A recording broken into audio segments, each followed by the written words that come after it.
All you laughed, calling me Disney's Joker. Well, now he's dead. They just don't understand my style. My doggy style. Review for Cruella bitches.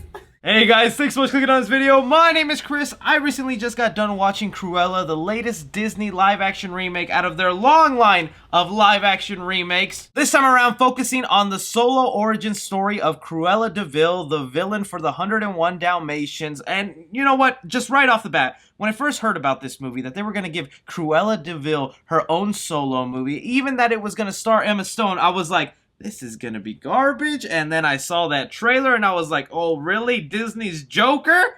But you'll see what's on my face. I'm a damn cult member now of this. I was completely floored and surprised with how much I ended up liking Cruella. Disney really knocked it out of the park with this live action adaptation, and I'm putting it at least in the top 3 tier list of live action adaptations that Disney has done so far. One of the main reasons this film actually worked as opposed to all these other live action remakes is because this isn't a remake. Disney was forced to put themselves in a corner and create a story around Cruella, focusing on the character itself, essentially making it a character piece while also throwing in hints to the larger 101 Dalmatian universe. Ridiculous sounding, I know, but the focus they have on Emma Stone here, all the way from a little girl to her fascination with fashion and wanting to get into that industry, even the reason why she despises Dalmatians, although crazy at first, the movie really makes it work. You'll probably see a lot of other people compare this movie to The Devil Wears Prada, because there's definitely similarities in that, where you have Emma Stone's character just kind of trying to make it into the fashion industry, but she has just such a horrible boss. The film runs with that in such a way where you are just glued to the screen, and as this rivalry and mystery is going on with the backstory and life of Cruella, you are just shocked by every twist and turn. And it goes without saying, Emma Stone absolutely knocked it out of the park with Cruella de Vil. She kind of has to play 2 characters in this movie because of the way they decide to handle how Cruella comes to life. But in either situation, Emma Stone is rocking this role and is eating up every piece of scenery where you'll audibly say,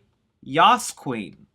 But even putting those characters aside, all the other actors in this film are really well done. Specifically, the 2 henchmen characters in here, Horace and Jasper, played by Paul Walter Hauser and Joel Fry. They managed to make some mid-level henchmen characters that were nobodies in the 101 Dalmatian movies and actually make me care about these guys, like these guys, think they're hilarious. Add in the built-in chemistry with Cruella. This was a team I was more than happy to watch over and over. The other amazing part about this movie is it will not ruin your love for 101 Dalmatians. If anything, you can separate the two because this movie really does its own thing. I think it's so fascinating and brilliant the way they carry this story without affecting anything in the cartoon that you've known and grown to love. It was a movie that just ended up having everything for me. It made me laugh. It had such an interesting story with great twists and reveals, but also a lot of freaking heart in this film. I would not be surprised if people are tearing up in this movie. Also, something I barely ever talk about, the costume designs. I'm obviously no fashionista. You see what I wear in my videos, but the creativity involved with some of these outfits and the way they're portrayed in the film was just almost breathtaking to look at, even if some of the styles aren't your kind of stuff. And of course, because no film is perfect, I do have some caveats with the film. For one, the pacing is a little off. It runs pretty long, over 2 hours long, but you're really covering almost the entire life of Cruella de Vil in this one movie. And even though I found myself glued to the story most of the time, there were some dips where I was like, is it over yet? Or no, it's still going. Also, the soundtrack, yeah, some songs in there rock, but their use of the soundtrack mixed with the time period at hand doesn't flow all the way. They're going for a real punk rock feel, especially with the fashion design of Cruella in this movie. But I felt maybe it was just a lot of these overly used popular songs in these movies that it felt a little corporate, like when you walk into a little clothing store and they're playing the same 10 songs over and over. Kind of felt a little like that. But even with those few negatives, it's just nice to get a Disney live action adaptation that, one,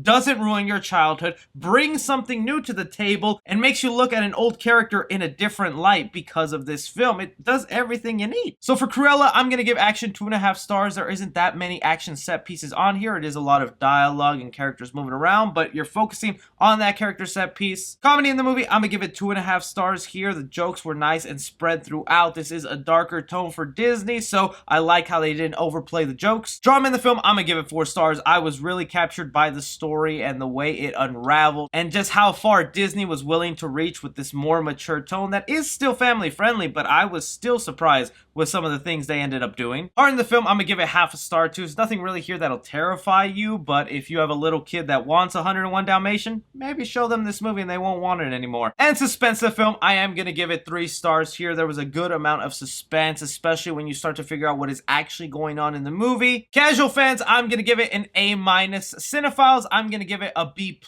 And critically, I'm going to give it a B-.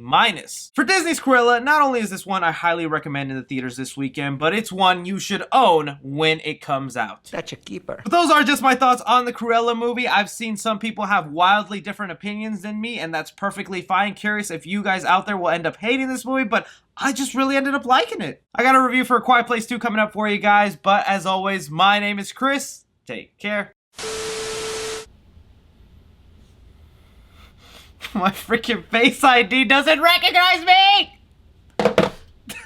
It's because I'm the future.